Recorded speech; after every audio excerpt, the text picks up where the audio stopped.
What's going on, guys? Welcome back to a brand new video. Today we're going to go over the absolute best Black Ops 7 settings that you need to be using. We're going to go over controller, the different graphics settings, the aim assist settings, all of that good stuff to make sure that you guys perform at your best. So if you do find the video informative or helpful at any point, consider hitting that like and subscribe button. So jumping into it, I play on controller, so I just have that on controller. In terms of all of this is all preference. So horizontal stick, vertical, just set that sensitivity to whatever you were using in BO6 and whatever you feel comfortable with. I just personally have it at 2.2. Then everything else is pretty much default. So if you want to swap these, feel free to do so. These are just the settings that I prefer. I know some people prefer playing like tactical and they could change that over here. I just play regular old default. Controller vibration, once again, it's sort of preference, but one thing that I would recommend you turn off are trigger effects. Those are like the haptics and things like that. So if you're not able to hold down your R2 or L2, it's because your trigger effects are on. So turn that off. Now, for the dead zone inputs, if you end up getting stick drift or that's something you deal with, what you want to do is set this one to 0, so all the way to 0, and then you want to also set this one to 0, and then you want to put this on, and then just basically flick. So I flick the left one, and as you can see here, I have small stick drift going towards the left a little bit, and then if I do the right, it's like barely no stick drift. So usually the stick drift is going to be on your left analog stick, but if it's like way over here somewhere, then what you want to do is basically just turn it up. The circle covers that area, or like a little under to where that circle covers the area. So you still want it to register, but at the same time, you don't want it to completely make the game unplayable, because this is how rotational aim assist works. So you turn it on. If it's a little bit outside of that area, then you should be good to go. And then the right side, I usually just set it to 15 because that's like the default that I usually have it on. But for this one, you may need to adjust that accordingly. And then after that, you go on here down to aiming. So sensitivity multiplier, I didn't really touch any of these. These are all default at 1. And then I didn't touch this one either, but aiming advanced settings is where you want to actually change some things. So first off, set that to instant. I think it's like at gradual, and you'll definitely feel a major difference. I have this one at assist, and then I have the aim response curve type to dynamic, and then I set it all the way max to 1, and then custom sensitivity per zoom. I sort of have these going up. So usually with like the higher scope sensitivities, you may want to have those at like 1 because they're going to be super slow. The deeper you zoom in, the slower they get. So you may want to turn them up. And then while you're much closer, you can sort of lower those a little bit. So I gradually raise them. And then going on here, target aim assist, obviously have that on. There's no extra additional settings for that. And then I didn't really touch this at all, so everything is exactly the same and default as it is. Now for movement, there's a couple of things that I definitely did here. So tactical sprint assist is what I put on. I'm not trying to kill my left analog stick. I already get stick drift with it, so I would like to just have that on by default. So just run a little bit and it'll auto, or at least just push up on the analog, and I'll be moving and running. Mantling assist, I don't need that, so I have that off. And then going here to crouch assist, this is also off. Corner slice, this is preference. So if you like that feature, you can keep it on. If you don't like how it automatically turns you when you're, going through a corner, then you can turn that off. I do have wall jump assist. I set it to sideways. I feel like it just makes wall jumping so much smoother when you set it to this. Combat roll assist, I have that off because I don't really want to deal with that or use it or have them automatically do it for me. Could completely ruin a gunfight. Now for the slide dive behavior, have that tap to slide. That's usually the default setting most people have it on. And then the activation delay, set it to medium. If you set it to short, you won't get the option to pick if you want to use it or not. It'll automatically do it as soon as you click the button. So just make sure you have that at medium. This one I have at partial. Sprint restore on. Slide maintain sprint, I have that on. Parachute automatic behavior. You can do free fall. I would recommend you do that if you want to land lower. Wingsuit activation, have that set to manual. Wall jump activation, I just press, and then slide combat roll, tap to slide, third person. And then in the movement advanced settings, I have tactical sprint behavior is on toggle. Auto move forward, I have that off. Auto door peek off. Grounded mantle, I have on. And then tactical sprint, I have single tap sprint. Plunging underwater, it's free. And then sprinting door bash is like by default on. But I don't think you'll really need to use the setting at all here in this game. Now going on here to combat, we have the ADS sight behavior. So I have that set to hold. It's completely preference, but I feel like that's like the default thing. Weapon mount ADS plus melee. And then right here, I think everything here is pretty much default as it is. So I didn't really touch this all too much, but if there's something in particular you want to change, that's what you do. And I didn't touch anything here either. So this is all just regular default Call of Duty stuff. Actually, I did change a couple things. So right here, interact reload behavior, have that to tap to reload. You can prioritize interact, and then you may want to adjust this when Warzone comes out, depending on what you want to do, because there's going to be like loot, and you may need to reload on top of loot. So it depends on what you have it set on, but I have it tapped to reload. And then a couple of other things here, weapon mount movement on, all that. That's pretty much default. I didn't touch any of these, but for the overlay stuff, so these are just default. And then going on into keyboard and mouse, everything here is going to be preference. So your mouse sensitivity, ADS. I didn't touch any of this because I don't play keyboard and mouse. But what you do want to do is more than likely change your movement to the same thing that I had earlier. So like with sprint assist, I would turn it to tactical sprint and then that off, and then crouch assist. And you don't need to have that on, but like corner slicing, that's preference as well. And then there's also the wall jump assist. I had to sideways only, but that's the stuff for that. And then same sort of thing here with the combat, ADS, and aim assist, and all of that stuff that goes on with keyboard and mouse. So just copy the controller ones if you're on keyboard, and then have your keybind set to whatever you're on. But going on here into the graphic settings.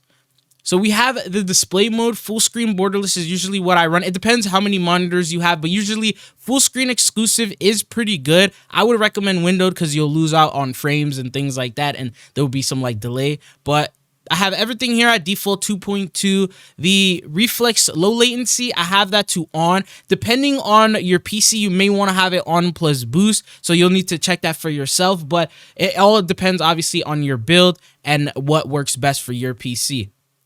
Now here, echo mode preset, have that set to custom. I usually turn VSync off. I don't recommend you have that on. Custom frame rate limit, you can set it to what you want depending on your hertz. So if say you got a 240 hertz monitor, maybe set it to 240. If you have 120, set it to 120. It just depends on the hertz that you have for your monitor. I wouldn't set it higher than that because at that point there's really no reason, and you'll just be stressing out your PC. But going on to the next set of settings, we have reduce menu, that's a native, pause and rendering off. That is 10, I believe that's all default. And then HDR, have that off.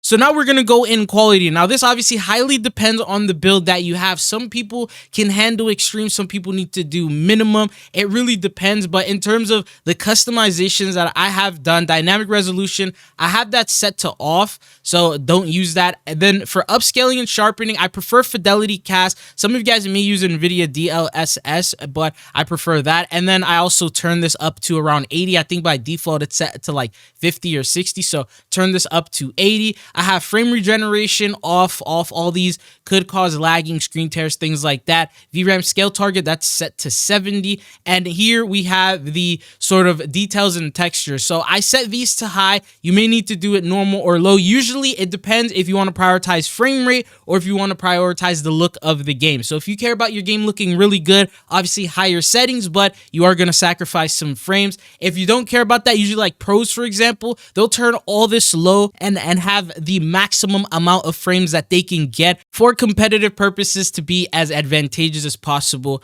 going up against other players. But these are the settings I have, so just turn them down depending on what you need to do. Some of the stuff you may want to keep on high, so detail quality, that's will definitely impact the way you see objects and things like that on the floor and the way the maps look. So this is one of those that I would recommend you try to keep a little bit higher. Shader quality also keep high, because the lower you do it, the worse the quality starts looking, and the way the quality starts looking and all of that is definitely dependent on shader quality. On-demand texture streaming, have that to optimize. I think all this is default here. And then scrolling down, shadow quality, I think it's usually set to like extreme. I wouldn't do that. Have it set to normal or low. Shadow quality is not as important, so you don't really need to use this one as much. And then you have screen space shadows. I have that set to high. Occlusion, screen space lighting, you could turn that down as well, set it to like medium or high. And then this one I would just recommend you turn off. This one could actually cause issues in terms of putting you at a disadvantage. So like if someone's behind a glass, the reflections are sort of going to ruin that for you and you won't be able to see them.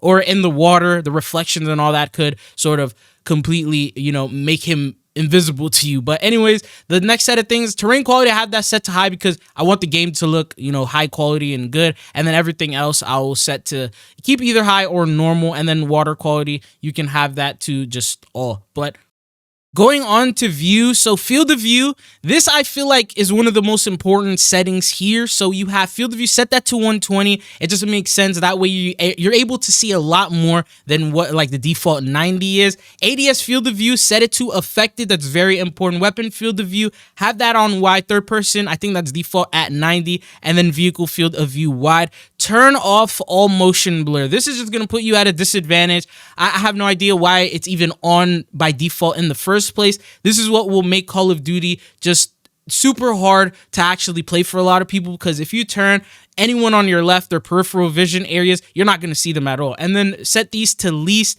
You don't want any sort of camera shaking, and this will sort of turn that down as much as possible. Inverted flashbangs, I have that on. Depending on if you want to go blind or not, or if you prefer seeing that white light, you can keep it on or off, but I have it on. I like it to turn black, so I just don't want to go blind. And then you go down to the audio settings that we have. So master game volume, turn that depending on your headphone or your TV, however loud it is. But personally, I turn off the gameplay music volume and cinematic music volume because I feel like it's not really too important for the game. The music sounds cool, but then it's going to get pretty annoying after a couple days of playing. So I just turn it off. Dialogue volume, I turn it down just a little bit, but effect volume, I keep at 100. And then everything here is whatever you're currently using. So I just have it at stereo, but yeah, and then set it to whatever your default system audio is. For the audio mix, I have it at Treyarch, and then the mono audio, turn that off if it's on. That is basically like the surround sound. You're not going to be able to hear any of that. It's just going to be audio. Now, all these right here are also preference, so mute game when minimized. You can't turn it on if you don't want to hear Call of Duty. Mute licensed music, I have that on just because content creator, copyright, and things like that. If you're a streamer, you should probably turn this on as well. And then this one is set to off. And then right here, reduce tinnitus sound. Turn that on because you don't want to sit here and hear all those unnecessary sounds.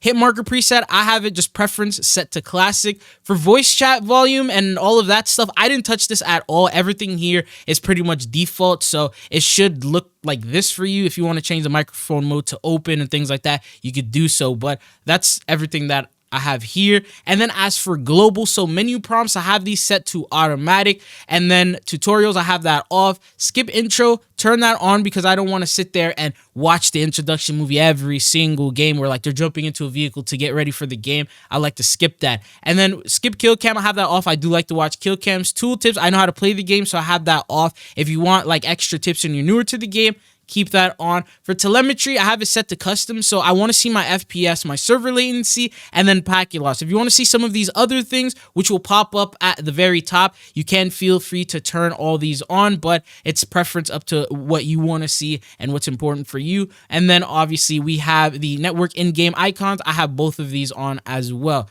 Now for the readability, I didn't really change too much here. For subtitles, I only have co-op campaign on. I don't really care about subtitles in multiplayer zombies or Warzone. And then the subtitle side, that's all default. And then the most important thing I think here in this page is going to be color customization. So what you want to do here is go down to enemy. You want to turn the saturation all the way up. Usually it's like right here, something like that. You want to turn that all the way up. And then you also want to turn the brightness all the way up and then click apply custom color. And they're going to pop out a little bit more. Yeah, they're going to be so much easier to spot versus what Call of Duty has by default. Everything else, not too important because I don't really care about, myself or team or anything like that. Enemy is the most important one.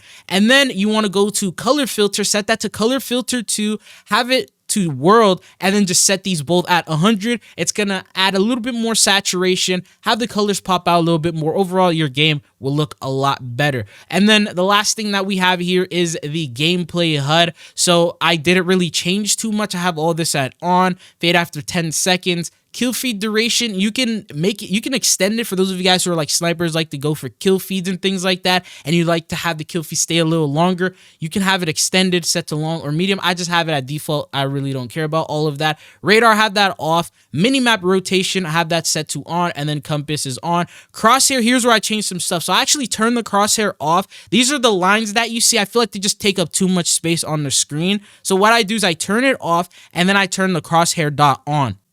Now here, you could set it to whatever size you want. I have it at default. If it's way too small for you, you can set it to larger. You see here in the image, that's how it looks. So the larger you have it, the easier it is to spot. And all you gotta do is just aim that at the enemy and you'll be good to go. And you can also customize the color. So if you don't want it to be white and you want it to be like purple or blue or whatever color it may be, you could do that. You can also adjust the opacity, but I have it just set to white. And then I have hit marker visuals on, damage based hit markers on as well. And then for motion reduction, I have all of these off, and I didn't touch this advanced stuff. I didn't really mess around with it, but these are all the settings that I'm running for Black Ops 7. Let me know if there's anything else you guys want to see here on the channel. Thank you guys for watching, and hopefully I'll see you guys back on the channel again. Peace.